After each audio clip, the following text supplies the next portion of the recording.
Guru nggak boleh meriksa HP anak, mengecek HP anak. Ini namanya hukum di atas aturan, ya. Kita punya aturan di sekolah, jadi aturan di sekolah itu dibantah oleh hukum. Kita guru sudah tidak punya harga diri lagi di mata anak-anak. Kita sudah tidak punya marwah lagi di hadapan anak-anak. Ini pengalaman kami ya sebagai guru.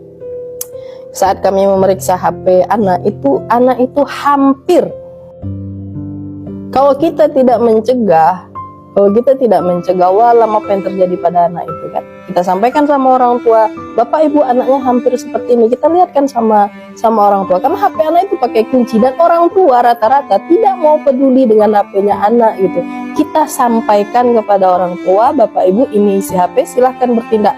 Kami tidak pernah menghukum anak yang HP-nya itu terjaring sesuatu yang berisikan porno, ya. Kita hanya sekedar memberitahu, karena itu memang di luar wilayah kita, isi HP itu memang di luar wilayah kita. Tapi memberitahu orang tua itu wajib, karena hari ini banyak orang tua yang tidak peduli dengan anaknya gitu. Banyak orang tua yang tidak perhatian sama anaknya, isi HP anaknya mereka nggak tahu gitu, ya. Jadi orang tua sekarang kenapa anaknya susah diatur, ya periksa HP-nya gitu. Kita yang punya anak gitu, kita yang berhak gitu.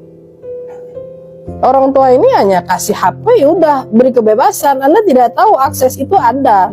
Anak itu sengaja dimasukkan ke dalam grup-grup yang isinya yaitu gitu. Grup-grup LGBT, grup-grup porno gitu. Grup-grup yang menampilkan alat-alat itu gitu secara vulgar.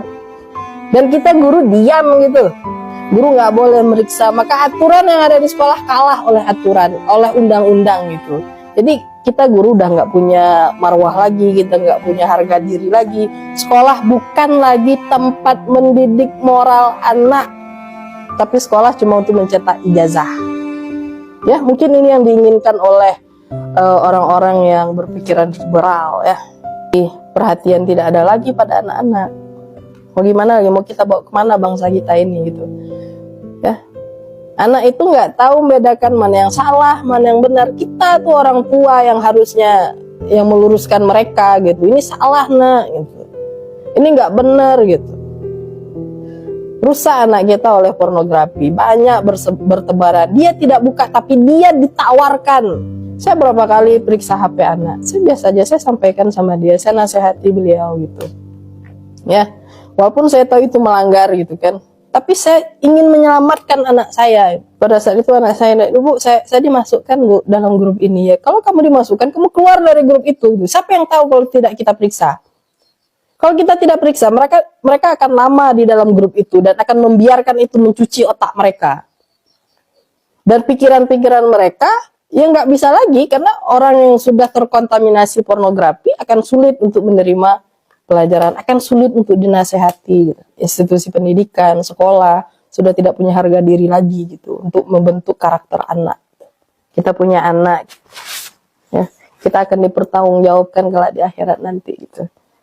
Ya, kita membiarkan anak kita biarkan untuk menonton, anak kita biarkan untuk mengakses yang itu, dan kita tidak tahu, nggak ada cerita kita nggak tahu gitu. Kita tetap akan dimintai pertanggungjawaban di akhirat nanti.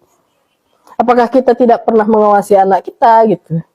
Anak-anak kita hari ini, Anda lihat sendirilah bagaimana keadaan sekarang. Orang tua yang merasakan, masyarakat yang merasakan bahwa handphone itu menjadi perusak terbesar. Ya, handphone itu menjadi sebuah permasalahan hari ini. Jadi kita mau dibawa kemana negara kita gitu. Kalau handphone saja kita tidak punya akses untuk melihatnya, seorang orang tua melihat. Bisa jadi nanti orang tua bakal dipenjarakan karena dia membongkar HP anak. Dengan undang-undang ini siapapun, kata siapapun, berarti kan orang tua juga tidak boleh membuka handphone anaknya gitu. Di mana peran orang tua lagi seperti itu? Kita punya aturan sekolah dan aturan kita itu dikalahkan oleh undang-undang. Ya, wajar kalau anak-anak kita hari ini banyak yang ya seperti itulah. Miris saya lihatnya. Kita nggak tahu 10 tahun yang akan datang seperti apa yang akan kita hadapi gitu. Ya. Saya rasa undang-undang ini perlu direvisi. Saya nggak tahu gimana cara merevisinya. Orang-orang yang duduk di atas sana yang bisa merevisi. Tapi undang-undang ini akan melahirkan generasi-generasi yang tidak bermoral. Sedih rasanya.